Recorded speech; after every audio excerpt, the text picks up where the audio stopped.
Miguel Ribeiro, a doutora Cecília Andréia e a doutora Ana Mota, agradecer a presença e dizer que, do nosso ponto de vista, sempre entendemos que as entidades reguladoras são fundamentais para garantir não só do ponto de vista do funcionamento dos setores, e neste caso de um setor com a importância que tem a aviação civil, mas também pelo prestígio e pelo reconhecimento que tem esta instituição. Eu iria dividir a minha intervenção em duas partes. Uma primeira sobre algumas das considerações que fez aqui, mas tendo em vista que a ANAC, aliás, como o Sr. Presidente referiu, é uma entidade recente e que um dos desafios que o seu mandato, ou tinha no seu mandato, era exatamente conseguir esta transição de um instituto, o INAC, para uma entidade reguladora. Eu gostaria de saber qual é a avaliação que faz deste processo, quais são os principais problemas que restam a resolver e de que forma é que este objetivo tem sido conseguido, sobretudo relativamente àquela que é o estatuto de um regulador, nomeadamente em matéria de autonomia e independência,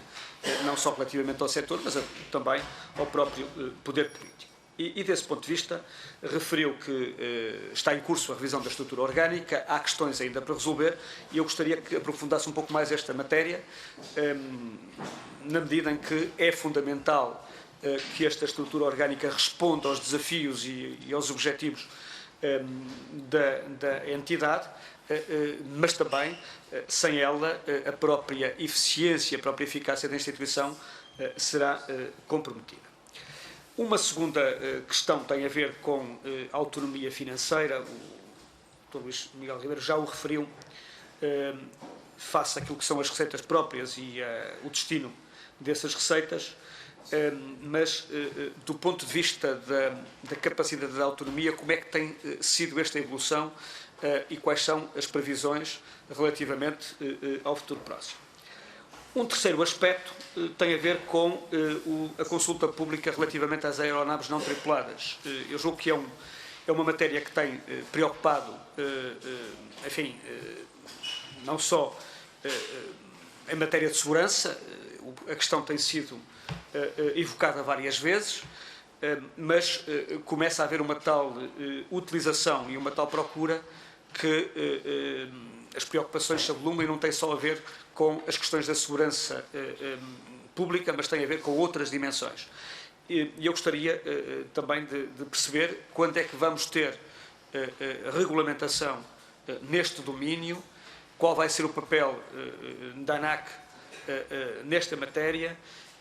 e o que é que nós podemos esperar nos próximos meses ou nos próximos anos relativamente a uma maior regulamentação neste domínio. E, portanto, relativamente ao plano de atividades, as minhas questões tinham essencialmente a ver com estas dimensões, com o ajustamento e com a transição para a entidade reguladora e com as outras duas. Mas, naturalmente, que, estando o Presidente da ANAC nesta comissão e tendo a questão da privatização da TAP sido evocada várias vezes nas últimas semanas, naturalmente que nós não podemos deixar de questionar sobre um conjunto de matérias que são relevantes neste domínio. E a primeira tem a ver com o parecer que a ANAC emitiu relativamente ao processo de privatização na sua fase inicial. Foi feito um comunicado pela ANAC, que está disponível, mas que tem suscitado algumas dúvidas sobre, por um lado, o seu alcance e sobre a sua essência relativamente àquilo que foi decidido pela ANAC. E a primeira questão que nós gostaríamos de colocar, porque têm sido levantadas dúvidas sobre esta matéria, é a ANAC emitiu uma decisão, qual é a natureza dessa decisão, se essa decisão é vinculativa ou não, e se confirma ou não que, relativamente às duas matérias, nomeadamente à falta de informação que impediria a ANAC de tomar uma decisão definitiva sobre o problema, nomeadamente as participações e a natureza e a origem geográfica das participações no capital da empresa que tem ou ficou com os 61% da TAP, se confirma ou não que havia falta de informação e, não havendo essa informação, se essa informação foi, entretanto, se essa falta foi suprida por parte da entidade. E a segunda questão tem a ver se a decisão que a ANAC tomou é uma decisão definitiva ou se aguarda ou aguardaria mais informação para que pudesse tomar uma decisão definitiva e vinculativa sobre a matéria. Uma segunda questão tem a ver com o processo atual. Nós sabemos que o processo inicial, aliás, contrariamente àquilo que era a praxis noutros processos, o Governo enviou um conjunto de informação prévia para a ANAC antes de ter o processo concluído. E eu gostaria de saber se,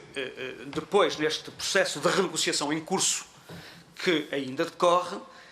qual a informação, se é que a ANAC foi informada, se o Governo enviou algum tipo de informação, ou seja, qual é o tipo de acompanhamento que a ANAC tem tido deste processo de renegociação em curso relativamente às participações, ou à participação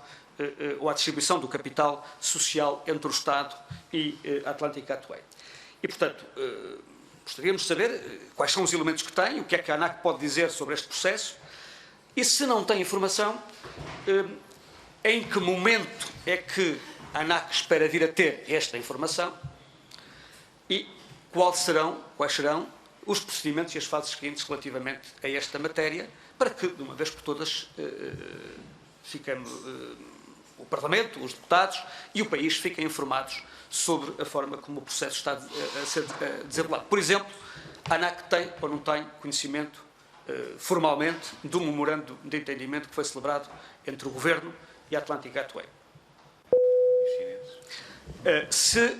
E termino aqui, Sr. Presidente, a ANAC tem ou não tem informação relativamente à possibilidade de participação da empresa HNA por via indireta no capital social da TAP. Muito obrigado.